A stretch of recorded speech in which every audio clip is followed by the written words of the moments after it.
মই বৰ্তমানে উপস্থিত আছোঁ ধুবুৰী চহৰৰ যি 13 নং ৱাৰ্ডৰ যি AM কোডৰ অঞ্চল আৰু AM কোডৰ যি যক্ষ্মা হস্পিটেলৰ ওচৰত ৰাতিৰ ভিতৰত যি হুৰা যি পানী বৃদ্ধি পাবলৈ ধৰিছে ব্ৰহ্মপুত্ৰ বাৰণীৰ পানীয়ে ব্ৰহ্মপুত্ৰ বাৰণীৰ পানীৰ ফলত জলমগ্ন হৈ পৰিছে। এয়া চাওক, এয়া হৈছে ধুবুৰী যক্ষ্মা হস্পিটেলৰ পৰিৱেশ। এনেদৰে চাওক যে ৰাতিটোৰ ভিতৰত নিশাটোৰ ভিতৰত বৃদ্ধি পাবলৈ ধৰিছে ব্ৰহ্মপুত্ৰৰ বাৰণীৰ পানী, যাৰ ফলত ধুবুৰী চহৰৰ কেইবাটাও অঞ্চলৰ কেইবাটাও ৰাজপথ পানীৰে জলমগ্ন হৈ পৰিছে। এয়া হৈছে ধুবুৰী যক্ষ্মা হস্পিটেলৰ পৰা আদি কৰি এয়া হৈছে ধুবুৰী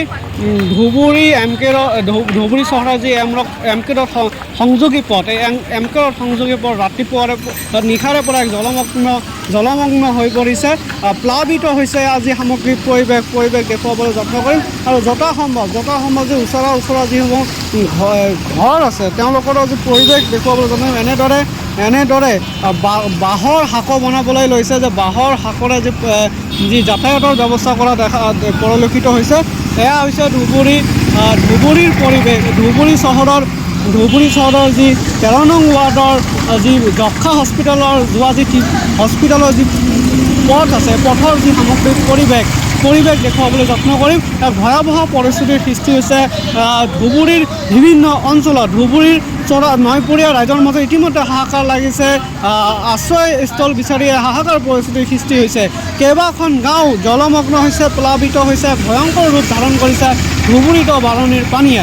আৰু যি সামগ্ৰিক পৰিৱেশ দেখুৱাবলৈ যত্ন কৰিম, এয়া হৈছে ধুবুৰী চহৰত 13 নং ৱাৰ্ডৰ পৰিৱেশ দেখুৱাবলৈ যত্ন কৰিম। এয়া হৈছে ধুবুৰী বজাৰৰ পৰা যি AM কোডৰ সংযোগী পথ, এই AM কোডৰ সংযোগী পথৰ বাৰণীৰ পানীৰ ফলত এক জলমগ্ন হৈ পৰিছে। এয়া হৈছে ধুবুৰী পথৰ দৃশ্য। ধুবুৰী চহৰৰ দৃশ্যাংক দেখুৱাবলৈ যত্ন কৰিম।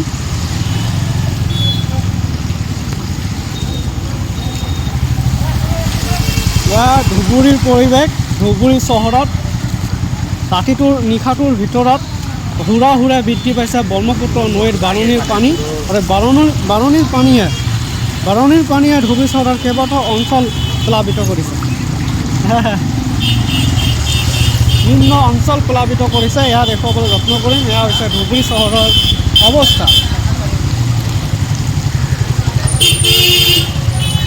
যথাসম্ভৱ দেখুৱাবলৈ যত্ন কৰিম। এয়া হৈছে ধুবুৰী শান্তিনগৰৰ যি যোৱা পথ, এমকেডত যোৱা পথৰ অৱস্থা। এনেদৰে ৰাতিটোৰ ভিতৰত যি হুৰা বাৰণীৰ পানী বাঢ়িছে, এনেদৰে তেওঁলোকে বাঁহৰ শাকৰ দ্বাৰা যাতায়াতৰ ব্যৱস্থা কৰিব। এনেদৰে বিভিন্ন ঘৰত বহুকেইটা অঞ্চলৰ যি ঘৰসমূহত পানী সোমাই পৰিছে।